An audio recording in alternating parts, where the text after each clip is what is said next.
입시키님, 한서삼 라인 정시 입결 영상을 만들어 주세요. 이제 한성대, 서경대, 삼육대, 인서울 대학의 약간 마지노선 학교들이죠.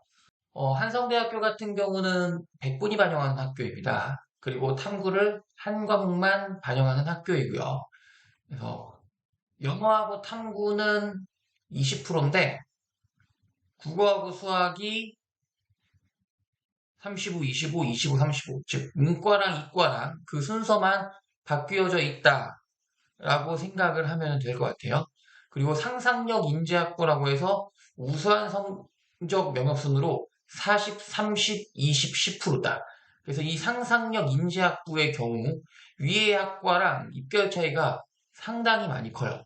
왜냐 하면 이 영어 등급 반영 방법을 보면 영어가 3등급까지는 조금씩밖에 안 떨어지는데 4등급부터 급격하게 떨어지잖아요.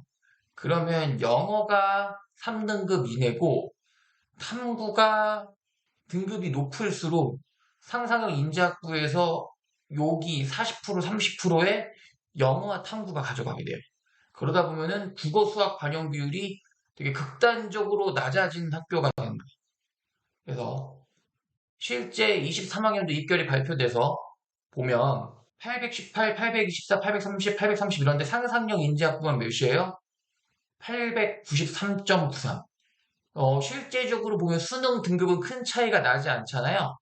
수능 등급은 큰 차이가 나지 않음에도 불구하고 총점, 환산 점수가 이렇게 극단적으로 높은 이유는 바로 영어랑 탐구에 약간 몰빵이 되어 있는 학생들이 굉장히 높다. 그래서 경쟁률이 높아요. 그래서 단순하게 수능 등급으로만 판단하기에는 여기는 좀 어렵다.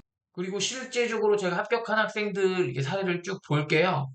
어, 그러면은 가장 일반적인 거는 요 정도가 가장 일반적이에요.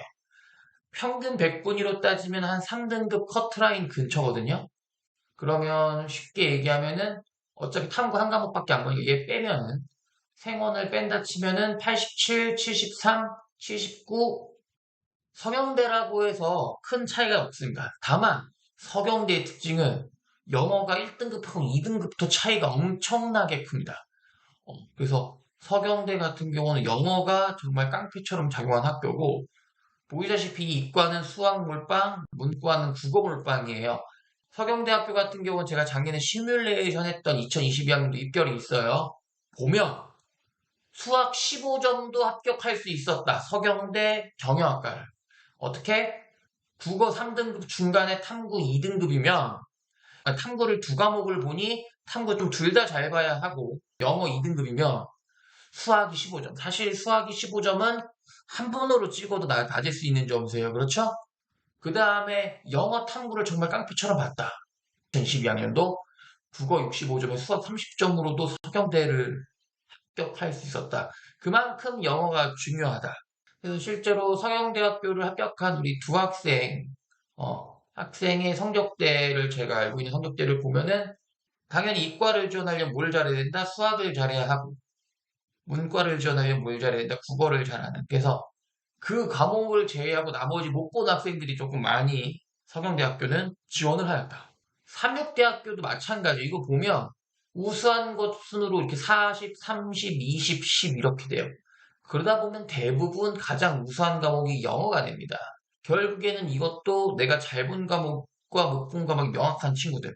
그래서 인서울을 하기 위해서는 먼저 영어랑 탐구만 충분히 잘 조져놔도 국어 수학이 약해도 충분히 인서울을 할 수 있는 기회가 있어요. 이렇게. 분명히 삼육대학교 22학년도 입결 학교 홈페이지 나오면 평백이 88, 81, 85, 84, 86, 91, 83 이렇게 삼육대학교도 입결이 되게 높은 것처럼 보이지만 이게 무슨 빨이다? 바로 영어빨이다.